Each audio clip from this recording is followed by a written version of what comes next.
তারা কাজে আসছেন, যদিও ট্রমা টাইপ সিচুয়েশন রয়েছে সেখানে, আর থানাগুলো পুরোপুরি অ্যাক্টিভ হয়নি।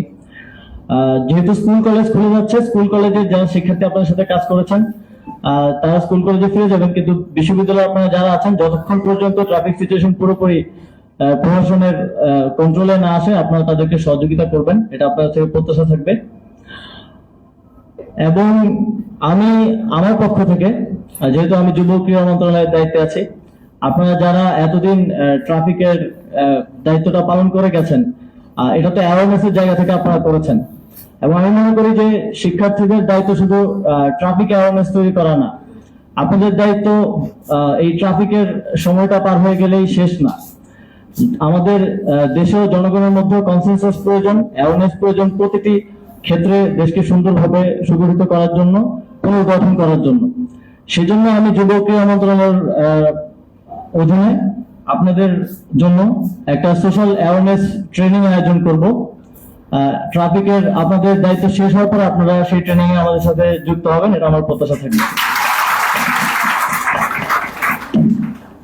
তো আজকে এখানেই শেষ করব, যদি আপনাদের সাথে আরো থাকতে পারলে ভালো লাগতো। আমি আপনাদের সাথে দেখা করে আনন্দিত, এবং সামনের দিনগুলোতে বাংলাদেশ পুনর্গঠনে আপনারা যেভাবে ট্রাফিককে 5 তারিখ থেকে এখন পর্যন্ত সামলেছেন সেভাবে সামলে নেবেন, এটাই প্রত্যাশা থাকবে। ধন্যবাদ। আচ্ছা, আমাদের প্রেস ব্রিফিং কিন্তু এখনো হয়নি, আমরা স্যার এবং ভাইয়ার ব্যস্ততার জন্য আমরা আমাদেরকে ছেড়ে দিচ্ছি, এরপর আমাদের প্রেস ব্রিফিং শুরু হবে।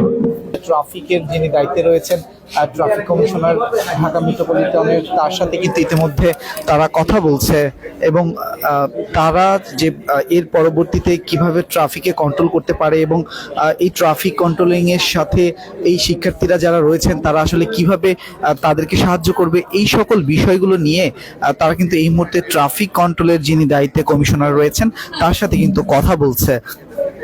এবং আপনারা দেখছেন যে এখানে পুরো ঢাকা শহর জুড়ে যারা ট্রাফিকের সাথে সম্পৃক্ত ছিল, যে সকল শিক্ষার্থীরা, তাদের সাথে কিন্তু আজকে একটি মতবিনিময় সভা হয়েছে, এবং এই যে কিছুক্ষণের মধ্যেই কিন্তু তারা প্রেস বিজ্ঞপ্তির মাধ্যমে সুষ্ঠুভাবে ট্রাফিক কন্ট্রোল ও নিরাপদ সড়কের দাবিতে আজকে কিন্তু তারা একটি আলোচনা এবং করেছেন, এবং আরো বাকি কিছু করবে এমন বিষয়গুলো কিন্তু আমরা দেখছি।